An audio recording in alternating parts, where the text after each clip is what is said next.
Ladies and gentlemen, welcome to Draft Outlook's Draft Preview Show. I'm Joseph Potter, and joining me today is the CEO of Draft Utopia, Mr. Chris Ransom. Thanks for having me on. And we are going to be going over picks 1 through 16 today. We're going to jump right into it, starting with the team, obviously, that holds the number 1 and number 12 selections. We're going with the Cleveland Browns.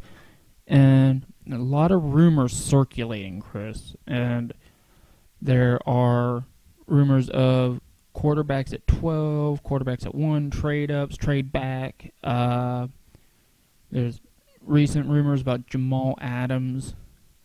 And that goes along with the whole thought process of Myles Garrett going number 1 and how do you build around this team. So, what's your take on what the Browns could do at numbers 1 and 12? Well, I believe that the Browns are taking Myles Garrett at 1, and I think that's already been decided. They're trying to figure out if they want to get a QB at 12 or if they want to trade up or if they want to use that as a smokescreen. They might just stick to their board like we've said for months because we've said that we believe that Jonathan Allen and Jamal Adams are number 2 and number 3 on their board behind Garrett. And the Browns might be just sticking to their board and trying to fool people in the media into thinking Trubisky's going to go that high. I'm still not ready to buy into it yet. Yeah, neither am I. There are pundits within the NFL community that have Trubisky's number 28, 29 on their board, and there are some that have him low second round grade. I know 2 teams that had him as a early third round grade. So, but most of them have him in that late first, early second round area. Yeah, as far as Mitchell Trubisky goes, Mark had him at 27 of the Chiefs in his mock and had a second round grade on him. I have him at 73 on our top 300 for FanSpeak with Trubisky. We moved Davis Webb ahead of him on Friday's podcast. But yeah, Mitchell Trubisky, this is the 73rd best player in the draft, and you don't take the 73rd best player in the draft in the top 10. It's just not smart. No, it really isn't, and there are rumors that Jimmy Haslam has told everybody go out and get a franchise quarterback, and everybody thinks, oh, so they're going to take a quarterback at number 1 or number 12, then go out and get a franchise quarterback. That doesn't necessarily mean take one at 1 or 12. It doesn't mean take a certain player. It doesn't, it's just get somebody to lead this franchise going forward. And people are, in the media especially, are jumping to, it's got to be Trubisky, it's got to be this person, it's got to be that person. It's like, no, it's just got to be a leader. What's your take on that? Yeah, your quarterback has to have strong leadership qualities, and this is a guy in Trubisky. He's only a 1-year starter, and that could scare some teams. So, Yeah, and it definitely scares Daniel Jeremiah, who has his concerns about that. And now, moving on, we got San Francisco. This is something that it's come up lately that they're strongly considering a quarterback. They're probably not going to take a quarterback, number 2 overall. I have a feeling they're trying to get somebody to trade up. And then you have the whole Foster deal. They seem to love Foster. They seem to want Fournette. Where do you think San Francisco goes with the number 2 pick? Because Steve Mariucci has them taking Solomon Thomas at number and I 2. also have him taking Solomon Thomas. And with the 49ers, I think they're taking a similar approach that the Raiders took in the 2015 draft. And this is what I mean by that. The Raiders had Amari Cooper as the number one player on their board, but they wanted to mislead people into thinking that Leonard Williams was the top player on the board by bringing him for workouts, interviewing him. They wanted to mislead people into thinking Kevin White was the top offensive player on their board because after that combine a few years ago, there were people that mocked Kevin White ahead of Amari Cooper. So they knew Cooper was their guy, but they didn't want to reveal their secrets or tip their hand. And if the 49ers are not bringing in Solomon Thomas for a workout, but they know they like him, and Kyle Shanahan was impressed with him at Stanford's Pro Day, they can do the same thing that the Raiders did a few years ago and take Thomas here without tipping their hand. But they can create all these rumors, these illusions, these smoke screens about how they want a different player, hoping to drive the price up or get what they want a trade. And that brings us to Chicago. Chicago's another team. Their biggest thought process is defensive back and quarterback. And right now there's a growing thought that the Bears may go Lattimore at number 3 and bypass both quarterback and safety. What are your takes on those? Well, that wouldn't surprise me. I know they got Prince Amukamara in free agency to play with Kyle Fuller, and that's why I don't think they'll take Lattimore, but I've heard a lot of steam for Lattimore to the Bears picking up. And I think I have seriously considered the idea of moving Jamal Adams ahead of Jonathan Allen to this pick. I've had Allen here to Chicago for weeks, but I'm seriously considering putting Jamal Adams to 3 in my new mock tomorrow, and I've considered this for like 2 weeks now, and I feel like this has picked up enough momentum to the point where we could actually consider that as a possibility. So what do you think is more likely at this point? A Lattimore, because a lot of people in the NFL think Fuller is a bust as a first-round pick at this point. I think it's too early to say that, but they don't think he will be a number 1 cornerback. And I said coming out of Virginia Tech, I thought Kyle Fuller was a number 2 corner with number 2 ability, but at the same time, he did look good during his rookie season and exceeded expectations, but this year he got injured. I think that's what really hurt the Bears' secondary more than anything else. So if they want to stick with those corners, they can, but if either one goes down, it means putting the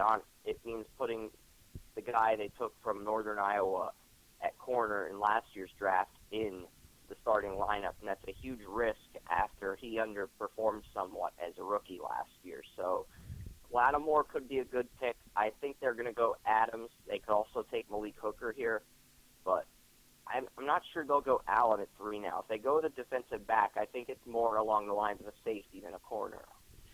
Yeah, and here we have Jacksonville. I've been hearing running back. I've been hearing safety. I've been hearing offensive lineman. Maurice Jones-Drew in the recent live NFL mock draft, NFL.com mock draft, gave them O.J. Howard. So what are you hearing on that front? Well, with the Jaguars, I gave them Leonard Fournette. I just feel like that's the obvious pick, and I also feel like whoever the Niners don't take it to, whether it's Solomon Thomas or Leonard Fournette, I still sort of expect the Jaguars to pick that player at number 4 here. And moving on, Tennessee is a team. They got the number 5 pick. They got the number 18 pick through some trades last year. And I've been hearing a lot of Tennessee over the last maybe 2 days looking at Jamal Adams at number 5. And that was something that 4 or 5 days ago I said, I don't think that Tennessee's going to go that way. But now I'm hearing that they could potentially go that way. What are you hearing on Tennessee? I have Lattimore here at 5, but I think whoever the Bears pass on, whether it's Jamal Adams or Marshawn Lattimore, whoever they pass on at 3 is probably going to go to the Titans at 5. And what do you think they do at 18? Obviously, they need a receiver. They need. At 18, I gave them Zay Jones. I sort of went out on a limb because Corey Davis was off my board at this point. I think I had the Browns taking Corey Davis at 12 with the team getting rid of cutting Josh Gordon. So I went that direction, and the Ravens got Ross at 16. So the Titans, I sort of gave them Zay Jones, but I could also see them going David Njoku in that situation. That's a really interesting dynamic, to say the least. Yeah, and we'll get back to Njoku probably in part 2 of our preview special. And that leads us to the Jets. There have been rumors that they love Mitchell Trubisky. There are rumors they want to trade back. There are a lot of thoughts on this, but the Jets have taken 5 quarterbacks over the last 5 years. So do you think they go that route, or do you think that they run with Christian Hackenberg and try to build around him? I think they need to let the Hackenberg-Petty situation play out and give Hackenberg a shot. Because 2018 is a stronger QB group, and giving Hackenberg that shot allows you to make that determination if he's your future or if you want to get another QB in 2018. Just take the best player on your board in this situation. And I feel like if it's Malik Hooker or Jamal Adams, I have the Jets taking Jamal Adams at 6 here. But again, I flirted with moving him up to 3 where Chicago picks. If Jonathan Allen is there, you could take him. He fits perfectly in that 34 defense. But you have to trade Sheldon Richardson. And this is interesting to see what the Jets could do at 6 here.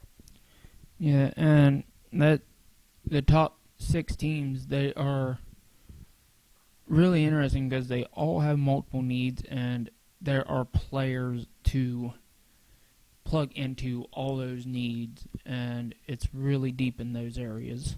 I think the Bengals at that point, the Browns, the Bills could all be interested in moving up, because if Jonathan Allen makes it out of the top 5, there's definitely going to be some interest by the Bengals to move up, because they lost Domata Pico at defensive tackle, and while they still have Geno Atkins and they did get Andrew Billings in last year's draft, I'm just not sure if the Bengals are going to pass on someone as talented as Jonathan Allen if he's within striking distance. Yeah, and there has been new information come out on Allen from some people who have been working out with him, and it is very impressive and very encouraging, to say the least. And moving on, we're going with the Chargers. The Chargers need defensive back help. The Chargers need offensive help. The Chargers were terrible on third down last year, and I forget their actual third down ranking, but I think somebody on NFL Network said it was in the late 20s or to 30s. They couldn't ever get off the field. And where do you think the Chargers go in that vein? Do you think they take a player like Malik Hooker, who could potentially cause a lot of turnovers, or do you think they go with a pass rusher, somebody who could help pressure the quarterback, or do you think they go a completely different route? I gave them Malik Hooker because they extended Melvin Ingram in, and they also have Bosa under contract, so I figured Malik Hooker at 7 just seems like their typical Chargers pick, and just I don't know who else they could take at that point, but I am thinking it'll be Malik Hooker at 7. Right, and moving to Carolina, we've got, when it comes to the Panthers, there are trade-up rumors. There are rumors of a pass rusher. There are rumors of a tight end. There are rumors of an offensive lineman and a running back. Where do you think the Panthers go with so much intrigue around them right now as they stand? rumors about them wanting to trade up for Leonard Fournette and Solomon Thomas. So I feel like they're going to be one of these teams that is stalking, calling a lot of teams. I don't think they'll get any deals done, but they're going to call a lot of teams and see if they can leverage the situation in their favor. And if they don't get the deal they want, the one thing I heard yesterday is that the reason trade talks between the Panthers and 49ers broke down is because the Panthers love O.J. Howard out of Alabama. Now, that would definitely be an unconventional pick, and it would probably be a pick that ruined a lot of mock drafts. But I don't hate the pick. For some reason, I actually like that fit. Well, O.J. Howard is probably the top tight end in the last couple drafts. He is the complete package, and so you could look at Carolina and with the two tight end sets as they have been going. Thank you, Bill Belichick, for bringing that into it. Carolina. Rick Olson's like 32 or 33 now. He's coming up on the end of his career, and O.J. Howard's a great person to bring in to learn under him. Yeah, and not only learn under, but for at least a couple years to give them that two tight end set that the NFL seems to be going to. And I had Mike Williams in my mock at 8, but the more I think about it, the more I realize O.J. Howard might be a better fit in this situation. And I forget who it was. It might have been Daniel Jeremiah said that both Howard and potentially Ingram out of Ole Miss could be full-time wide receivers at some point due to their skill set and athletic ability. So that could be intriguing to have that type of versatility for Carolina. Yep, no question. Yeah, and if the Panthers are happy with Jehu Chesson across from Kelvin Benjamin, they'll probably go with O.J. Howard in this situation. It depends on what they want to do as a team. I think they've done a great job tipping their hand, not revealing what they want to do. I know there's a lot of smoke out there with them taking Christian McCaffrey at 8. I don't think they're going to take McCaffrey at 8. I think that's all smoke and rumors. Yeah, and we already touched on Cincinnati a little bit earlier at number 9. So what do you think that they go with first of all? Because right now you got running back, that's a need. You have offensive line that's a need. And you have the pass rush, which could stand to be improved. Which one of those three do you think that the Cincinnati Bengals go? Michael Johnson's not a guy who should be starting at 43 right end. And the Cincinnati Bengals have running back depth. They have linebacker depth as well with Minter and Nick Vigil. The more I think about it, the more I come back to the same conclusion of Derek Barnett out of Tennessee being the selection here to pair with Carlos Dunlap. Yeah, and I'm of the same thinking right now that the Bengals really need to look into that pass rush situation because the guys they have are getting older, and they're not. I think their number 2 pass rusher had 4.5 sacks. So I'm of your thinking that they do need to address the pass rush at number 9. And moving on to number 10, Buffalo. They need wide receiver. There's talk that they love Mitchell Trubisky. They are in the hunt for some back 7 help on the defense. Which avenue do you think they go down? Buffalo Bills, if the player they want is there, I had them going O.J. Howard in my last 2 mocks, but I'm probably going to switch that with O.J. Howard to the Panthers and put Mike Williams out of Clemson there. I think if they were smart, they would take Mike Williams. But the thing with the Bills is they've always had this affinity for ACC guys. I mean, LaShawn McCoy was from the Big East when he came out of Pitt, but Pitt became an ACC school. The Bills got Tyrod Taylor out of Virginia Tech. He's an ACC guy. Even though the Ravens drafted him and they signed him on afterwards, the Bills just, for some reason, they like Alabama players and they like guys from the ACC. That's the one thing I've noticed as a trend over the last few drafts. So if they take a quarterback, it's either going to be somebody like Trubisky here, or it's going to be somebody like Watson here, or it's going to be somebody like Brad Kaya in the third or fourth round to develop for a year behind Tyrod Taylor, and then to get Mike Williams, because the Bills just seem to like these ACC players, and especially guys out of Clemson. They've taken so many players out of Clemson the last few years with Watkins and with Shaq Lawson. So I'm going to say they stick to that route. They get another Clemson player and Mike Williams at this spot at number 10. Yeah, and moving on, we've got New Orleans. Where do you think New Orleans goes? I'm going to go with Taco Charlton. They've interviewed him at least 3 times, and word in the street in New Orleans is they have a higher grade on him than either Thomas or Barnett.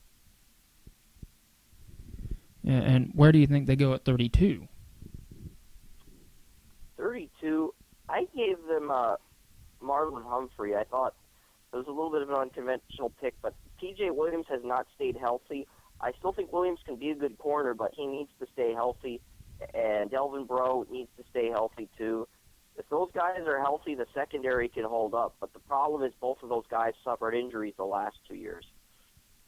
Yeah, and as we know, we've talked about on your podcast that injuries are a huge part of the draft these days. So, and that's one of the reasons a lot of teams are wary of Lattimore at this stage in the draft, is because his multiple hamstring pulls over his career at Ohio State.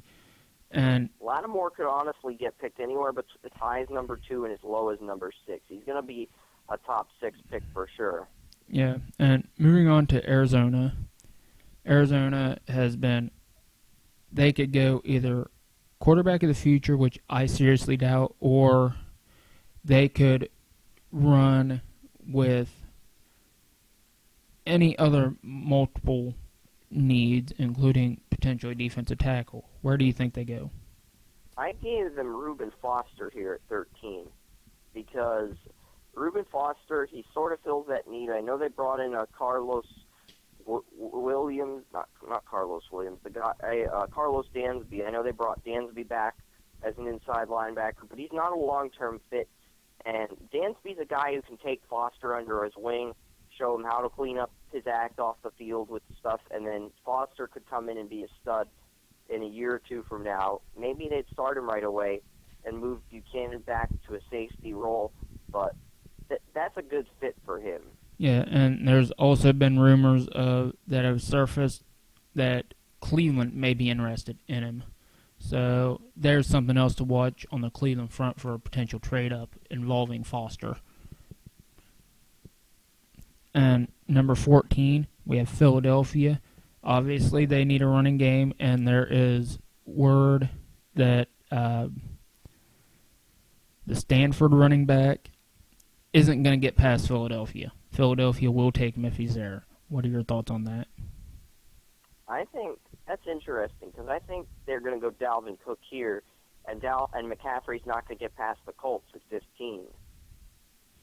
Yeah, and because this rumor with McCaffrey is new. I just heard it today when I was searching through things that he will not get past Philadelphia. And what about Indianapolis, number 15? I know you had McCaffrey going to Indianapolis. Running back's a huge need for him. And then you have several other needs defensively. And I believe they can still upgrade their offensive line. Where do you think they go? Yeah, well, with the Colts, I gave them McKinley in the second, and I kept giving them defensive players in the second, third rounds, etc. I gave them Reeves Maben in the fourth. I mean, the Colts are one of these teams that definitely needs to make a lot of big moves on defense. They could get a right guard in the offensive line like Isaac Asiata out of Utah as well to complete that offensive line. But they're a team that needs to make a few more moves.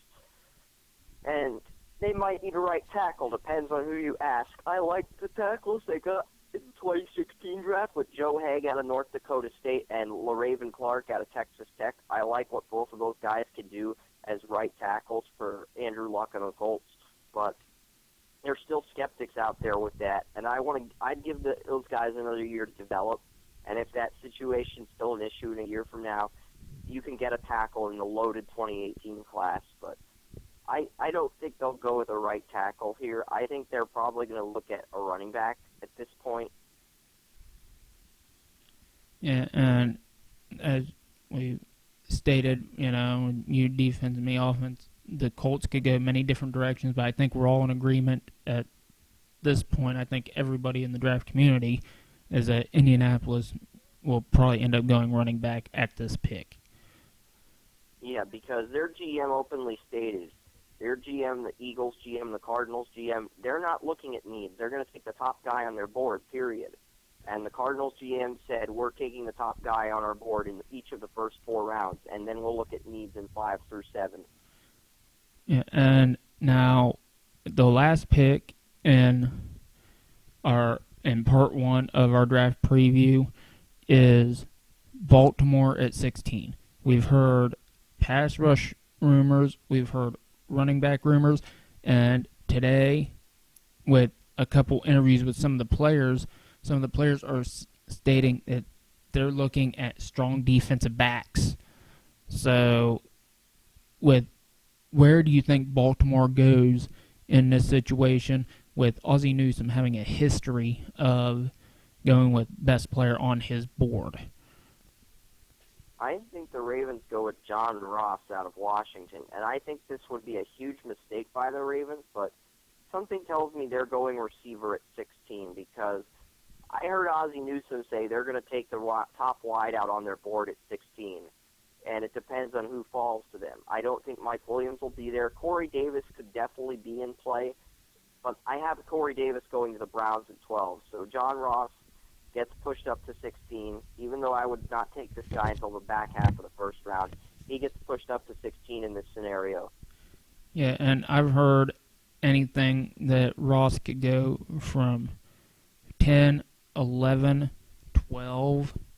I've heard that he could go to Baltimore at 16. So when it comes to Corey Davis, they can go multiple places within numbers 10 through 16. Davis or Ross here, depending on who falls to them. And with John Ross, I've actually heard he could go as high as number 8 to Carolina because they did work him out, and they never replaced Ted Ginn Jr.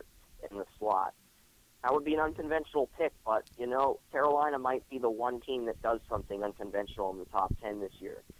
Yeah, and so that concludes part 1 of our draft preview. Check back in for our next installment, which will begin with the Washington Redskins at number 17 and go through number 31, the Atlanta Falcons. So until next time, I'm Joseph Potter of Draft Evolution, your host, and this is Chris Ransom of Draft Utopia, and have a good day.